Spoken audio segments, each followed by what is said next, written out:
Good afternoon. My name is Carrie Simpson. I'm the CEO of Managed Sales Pros, and this is Tuesday Talking Points. Today on Tuesday Talking Points, we have George Bardissi from BVoiP. How are you today, George?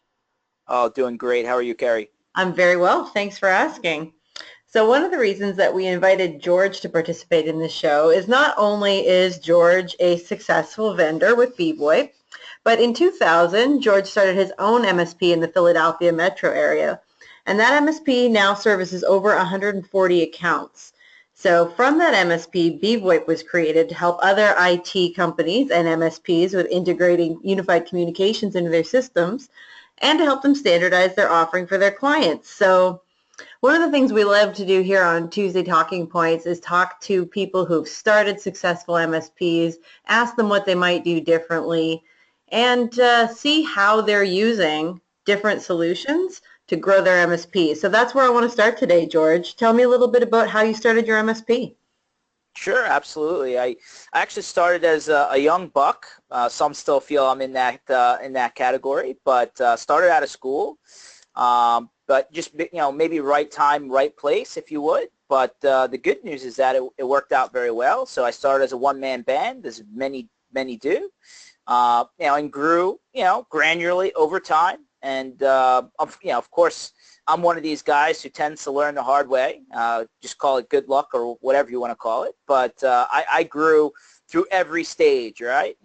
Break fix, project, some stuff covered, some stuff not. The bronze, gold, silver, and now like one massive unified plan that we just level across the board now. So I've kind of gone through the stages, since 2000 till now, so 2016, and still going strong, which is good.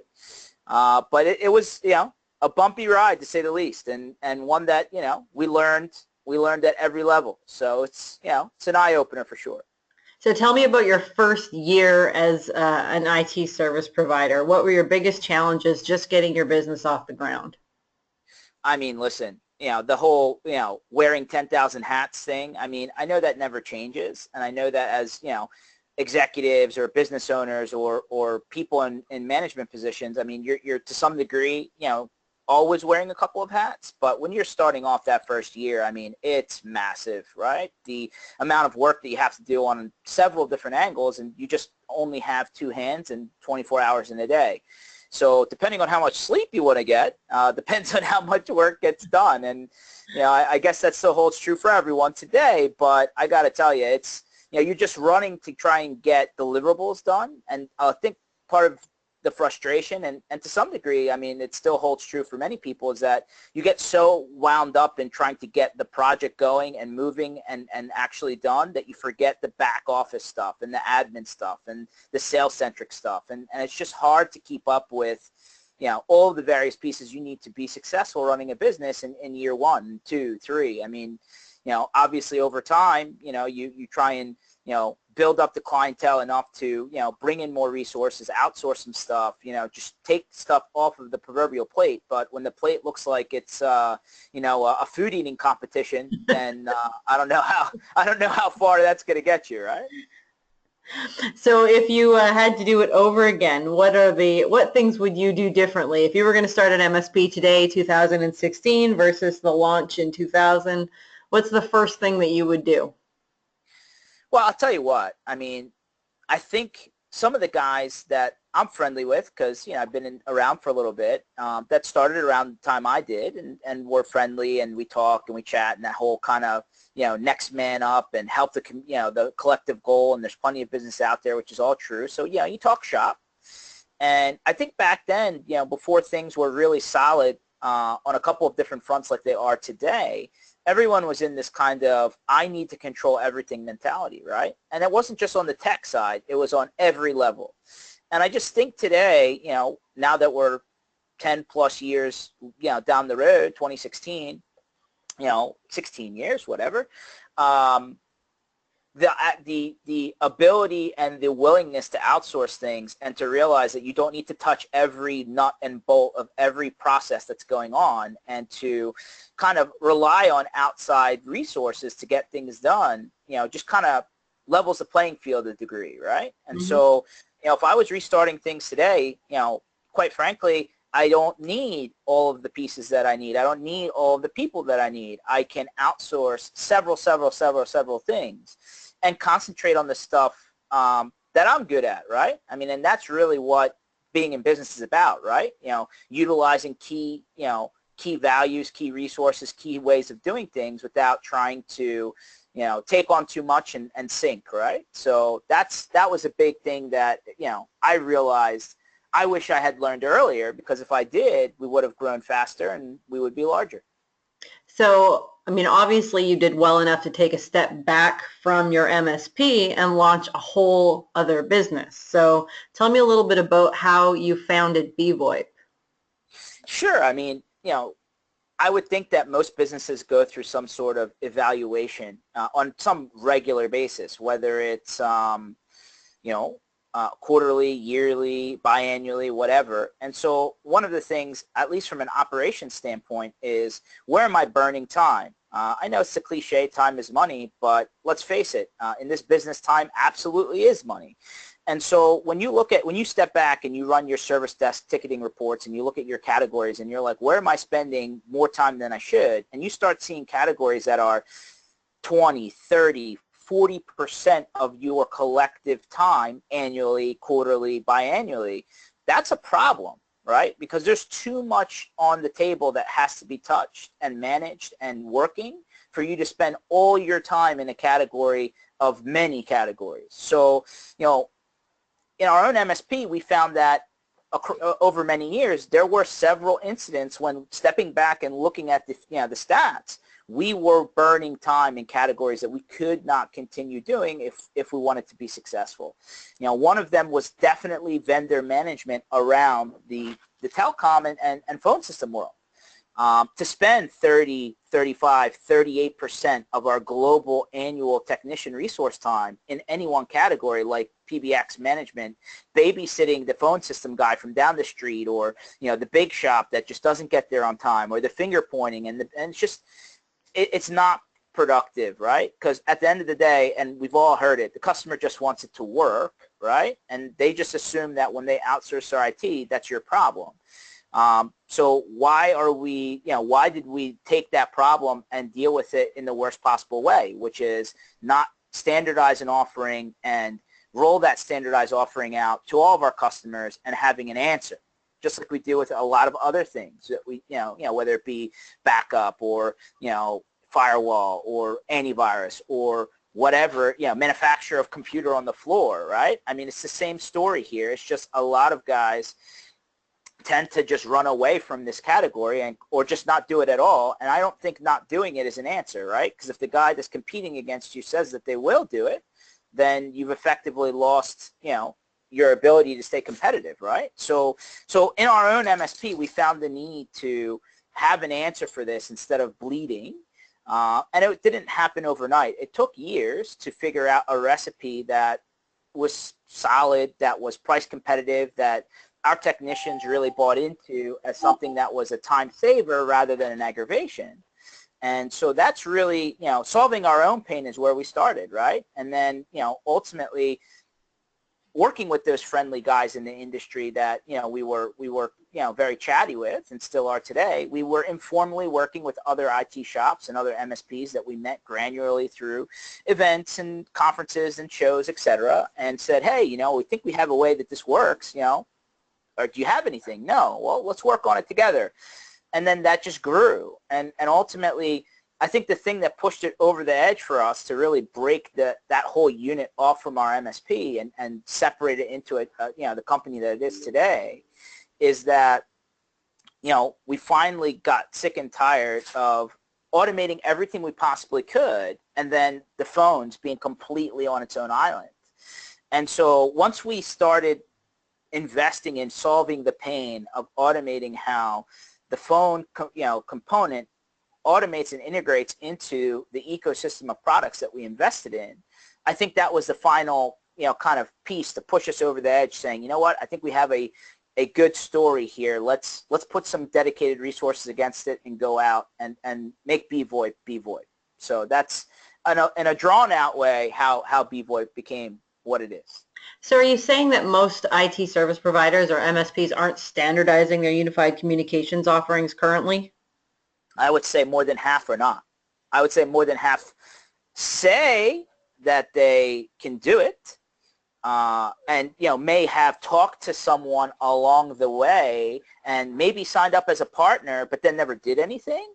And just to say that it was a me too, right? I have it, but I really don't practice it, and I really don't make any money doing it, but I do it, right? I mean, so I would say more than half of the guys out there just aren't standardizing anything. If they're asked about it, if somebody's running after them for it, if it's a deal breaker and they have to do it in order to close the deal, yeah, they'll figure out a way, even if they're not making any money or maybe even losing money.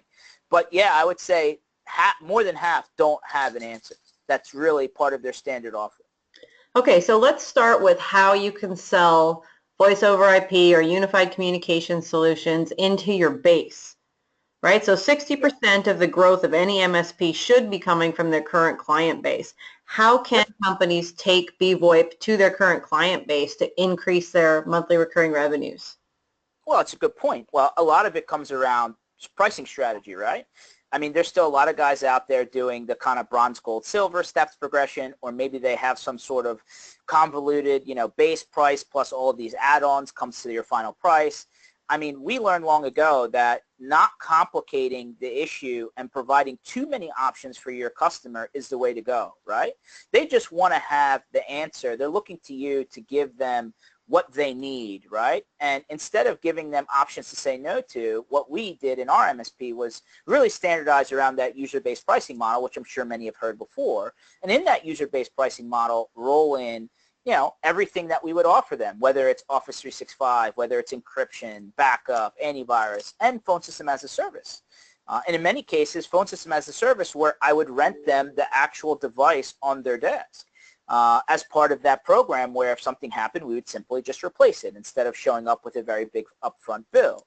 But different people do it different ways. One of the things that we learned the hard way also is that when you go out and you partner with someone else and you just push that customer to a third party and have that third party bill them, you lose the ability to generate the revenue you need to cover your costs, because the second that person calls in with a question about that third-party offering, you've lost your commission for that month. See, in our model, we want to give people the ability to set their own price, and as a result, they can determine how much money they actually want to make from the from that customer on this offering, rather than me dictating to you, well, it's going to be $25 per user per month, and you're going to get 10% back.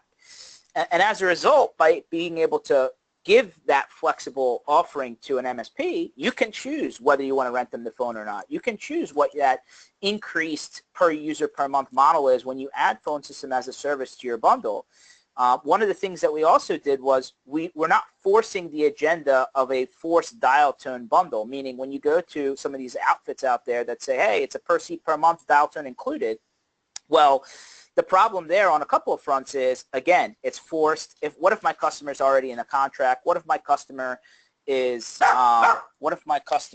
already locked into a vendor for a term, and I can't give them an answer to break out of that until their contract ends because it's not economical. So effectively what we're doing is we're telling partners, yes, you can come. Yes, we have the ability for you to bring your own carrier to the equation so that your customer can ride out that deal and still take you up on your bundled offering, right? So a different way to attack the market. And so at the end of the day, based on the way we do things, which is a flat fee per account per month versus that per user per month, common pricing model you see from other providers out there, is that we let you take advantage of the fact that the market rate is per user per month for this offering rather than a flat rate to you. And so that usually generates, on average, a 200 to 300% markup rather than a 10% commission back from somebody else's offering.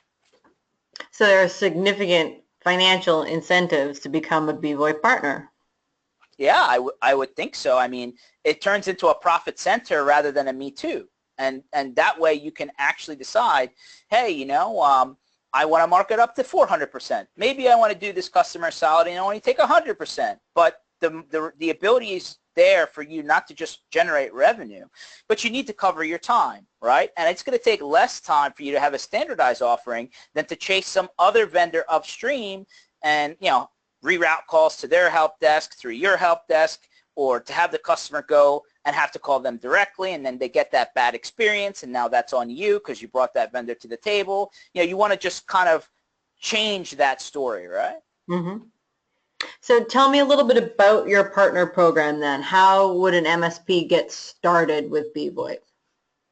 Yeah, absolutely. So basically the idea is that, we've all heard the cliches, right? Drink your own milk or whatever you want to call it. We want an MSP that's seriously considered doing this to first adopt this internally. You're never going to sell something you haven't seen, touched, or used before, and if you don't believe in it, then you're never going to be behind it. So the goal first is to sign up, and maybe you start off in the I'm going to use it internally model, right, which we call Plan A, because maybe you just want to see it working, get your team comfortable with it, start integrating into your tool set, right, for automation. And then once you see that going and once you feel happy with that it works and that you're comfortable with it and that you can pitch it to your customer, and many people take some phones, send it to their customer, hang it off their internal BVoiP, internal use system just to show them that it works, kind of line some customers up. And then what they do is they flip over into our Plan B, which is our formal, reseller model. And in Plan B, you have the ability to turn around and have us spin up environments for your end user customers and start to generate that revenue. We do have a third option, which is, an a la carte model through distribution. So if there are, guys who aren't necessarily invested but have a project upcoming and they just want a one-off answer, instead of signing up and doing a monthly fee or a setup fee or a minimum commitment structure, you could do a one-off through distribution as well. So we give 3 different walks, 3 different avenues to choose from in order to maybe start to get your hands dirty a little bit. Okay, so one of the reasons we asked George to come on Tuesday Talking Points is we've had a lot of success in the market presenting unified communication solutions to prospective clients on behalf of our MSP client base. Consistently, MSPs that are offering telecommunication systems to their clients are seeing over 3 times the number of sales appointments that the MSPs that aren't talking about them are. And I want to talk a little bit about that today. So what we call that here at Managed Sales Pros is a thin wedge sale. And let me explain to you a little bit about what I mean by that. When you are going out to the market, you have a couple of different ways that you could sell something. You can approach a prospect and say, you know what, I'm an expert in this. This is all we do. We are the best at it. We are experts. Do you need this? And then your prospect has the opportunity to say, no, we're not in the market for that. It's very difficult at that time for you to go back and say, but wait, we do this too. Right? So we never suggest that an MSP go to the market exclusively repping one particular item. You should always lead with your highest value, highest margin offering, and that's going to be managed services. So what we like to suggest is that you go to the market prospecting, asking them about the business problems that they're experiencing. Let them tell you what they want to buy. And once they've honed in on a particular need, then you're going to circle around and you're going to talk about that and only that. And sometimes that is going to be a unified communications challenge. And at that point, you want to do everything that you can to put a wedge in between the prospect and their current provider. So in this case, you might reach out to a prospect who isn't necessarily ready to hand over their entire infrastructure to you. But you don't ever want to walk away empty-handed, and that's when we start talking about the thin wedge. And in that case, telephones are a perfect way to get started. People are always willing to talk about it. The story is quite compelling. There's a lot of cost savings to be had there, and it isn't as overwhelming as perhaps the idea of a managed services contract. You can also enter an account at a much lower spot. So where you might need to get the sign-off of the C-suite for a managed services contract, if you're going to talk about unified communications, you can do that a whole lot lower on the totem pole. And any time that you can get in front of a company to sell them anything, you open up the door to be able to win that managed services contract, either at that time or 6 months down the road once you've earned their trust, or a year later when their current contract expires. That's why we like to encourage MSPs to talk about things over and above just that managed contract. And voice over IP is a perfect opportunity to wedge that door open, get the opportunity to go in and sit down and potentially win that business first and then the managed contract second. Have you seen that yourself, George? Absolutely. I mean, the reality is that, usually, in my opinion, how you end up getting into accounts that are ready to move is because there's the pain. Well, if, you got to have an answer for that pain, or else they're probably not going to consider you as an option. So quite frankly, what is that pain? Well, it could just be something is not working, but the pain could also be that their systems haven't grown with their company. And a lot of the companies today, in our opinion, seem to be more intelligent from a technology perspective, and they're looking for systems and tools that integrate into their line of business apps, whether it be CRMs or ERPs or whatever it is. Having the answer to potentially connect what you're offering and automate their world really kind of separates you from somebody who just says, yes, I can make this box ring on your desk and that's about it, right? So to some degree, having that tool belt of an answer to go into the door and really have something that excites them is what, kind of positions you as, this guy may know what he's talking about, or this gal may know what she's talking about. What else do they know, right? Can they help my business and not just be the fixer guy? So when you are prospecting on behalf of your own MSP, George, when your sales team is going out and beating the bushes and looking for new business, how are you positioning your unified communications offering? How do you approach them? Do you approach them first as an MSP, or do you approach them first as a unified communications company? I mean, I watch them as a technology company, right? That does a lot of different things. And so, if the reason they're contacting us is because of phones, then of course we're going to go out and talk about phones and unified communications and having that answer. But usually then the story turns and says, well, you can't just look at this by itself. You need to take a look at the bigger picture. What are you doing for this, and what are you doing for that? And maybe there's a bigger story here. And again, it's all about getting in the door to have that dialogue and see if there's that opportunity. So at the end of the day, yeah, we go out there, and if somebody's calling us for phones, we're not going to not take that appointment.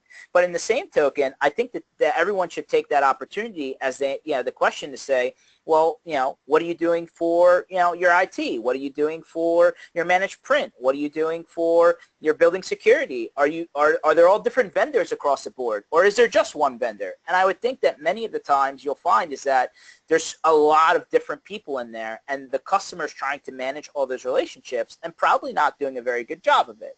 So, while I'd say sometimes you may only able to get the phone story, and then that bridges into larger conversations, I would say more often than not, the conversation doesn't stop there and ultimately ends up in a more complete offering, that includes the phone.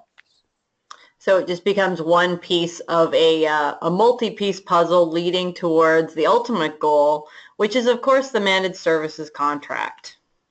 Absolutely. And quite frankly, by positioning the managed services contract as something that solves all of, it's a vendor consolidation, if you would, right? You go into that prospective customer, you start talking phones, they end up telling you they have 8, 9, 10 different vendors doing one thing at a time, and now you're pitching them up, yeah, I can do the phones for you, but I could literally consolidate all these vendors together into us, and in the meantime, show you maybe a cost savings as part of that. And usually, then the eyebrow goes up, and they're like, let me see what that looks like.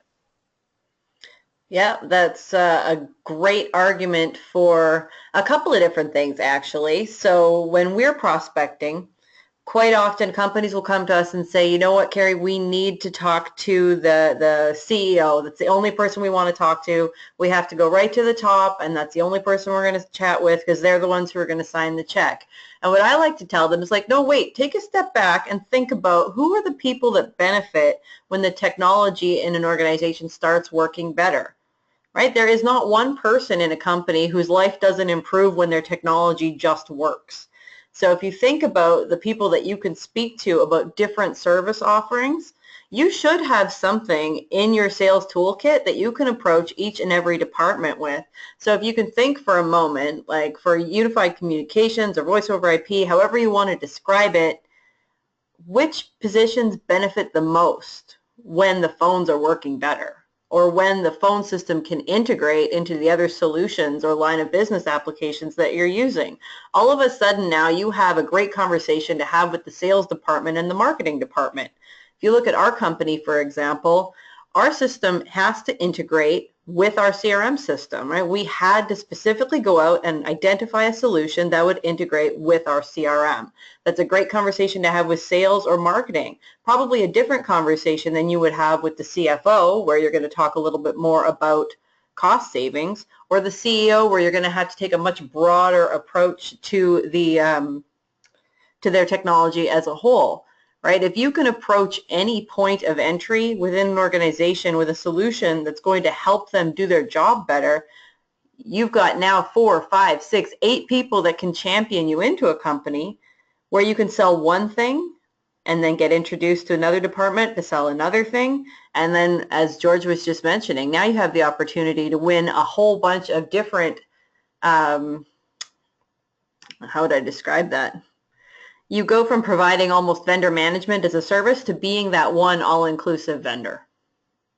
Yeah, and quite frankly, I think what you tend to find is, again, that smarter business buyer, or maybe that mid-level person, or somebody who's not the top honcho in the organization, who's grown up with the tech, has a higher level of expectation, is looking for some of those, more automated features or advanced features than maybe somebody that's been in the business for a really long time. Mm-hmm. And they start to, kind of shift the thinking in the decision-making process, right? Because they're now in positions where they're influencing the people who are ultimately signing the checks at the end. So, I got to tell you, you're absolutely right, Carrie. I mean, a lot of the times where, you go into places like the customer service department or the sales team, right? Their needs are different, but if you show them a way to solve their particular pain or make them more efficient and give them the ability to do more with the same resources, that really changes, again, the way that they view you, right? Where you're more of that strategic technology advisor than you are just a guy plugging in another box, right? And obviously that's where we all want to be, because usually if you're in that role, that business decision maker is going to include you more in where their business is going and kind of bounce those ideas off of you to give you the opportunity to put in what you feel is best, rather than having to vendor manage yet another solution out there. One of the other things I really like about this offering is it gives you an opportunity to speak to the IT department. So if you are going after higher seat number engagements, so if you want to play in the 50 to 100 seat space instead of in that 20 to 50 seat space, you are going to have to go and talk to an in-house IT guy at some point. And this is a non-threatening way to engage with the IT department. If they don't already have a solution for this, now you've got a reason to go in there, have a conversation with them, and they're going to start opening up to you about what is actually going on in that organization. And we don't ever recommend that you try and jump over the IT guy to go to the C-suite when you're trying to pitch. Have that conversation with them, identify what's really going on in that company, get your facts together, and then go pitch the C-suite. So having something in your back pocket like this, when you go into the IT department, you can go in there all like, hi there, I want to sell you X. And your end game is always going to be to win that managed contract. But first you're going to recruit somebody who's going to tell you what's really going on in that company. So this gives you a beeline right into the IT department without that kind of shutdown that you'll get when you're trying to sell a managed contract into an organization that already has an IT department in place. And quite often at that level, you're talking about an IT guy, not an IT department. So you've got a really good opportunity to slowly but surely win that business over and turn them into a managed client. But first you have to have something to sell them. And I think voice over IP is a perfect entry point there. Would you agree with that, George? Absolutely. And quite frankly, I would say that, and maybe you have better metrics on this than I do, right? But I would say that, you know, when you go in and if the average number of IT vendors that somebody is, you know, kind of getting pricing from is what, 3 or 4 per opportunity possibly, if you're one of the people in that game that doesn't have an answer for this story, right? That says, I don't do this and I don't want to do this, and sorry, you know, I'll vendor manage whoever you have, but that's not what I do. You're not going to be viewed the same as the other 2 guys in the room that say, yes, we absolutely can include that in our offering, right? So, you know, I'm not trying to play the fear game. It's just simply the reality of the business world. Can you or can you not do it? And while we hate people playing checkbox, where they start to try and line up things and do the check, well, this guy has this and this guy has that. That's not a box that you should walk away from simply because you didn't want to do it before. No, I agree 100%. Well, I think that's about all the questions that I have for you today, George. Do you have any parting thoughts for the people that are watching today? No, I mean, listen, I think in the overall scheme of things, you're the perfect person to say that, you know, having a good UC plan really is at the core of your business.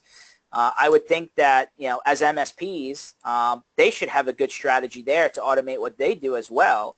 But let's turn around and actually generate revenue off of this topic, right? Instead of just making this a cost center. And I think that, you know, this is a perfect way to cover all of the bases, right? And that's what, you know, smart IT business owners are going to want to do, right? Cover all the bases. Yeah, I agree with that. And from where I'm standing or sitting today, we really like to work with IT companies that are presenting really well thought out and rounded IT solutions to the market. We really like to work with companies where we've got more than one thing to talk about when we reach out on the phone. And, you know, this is a perfect, as I was saying before, thin wedge solution, something to open that door a little bit or something to slide into the door and keep it open if they're not quite ready to buy the whole managed services offering. So thanks so much for joining us today, George. I really appreciate your time. Absolutely. Thanks for having me. And sounds like you're starting to get that email backlog, so have at it. Thanks, George. I'll look forward to chatting with you again soon. Sounds good. Take care. That's nice of you to say.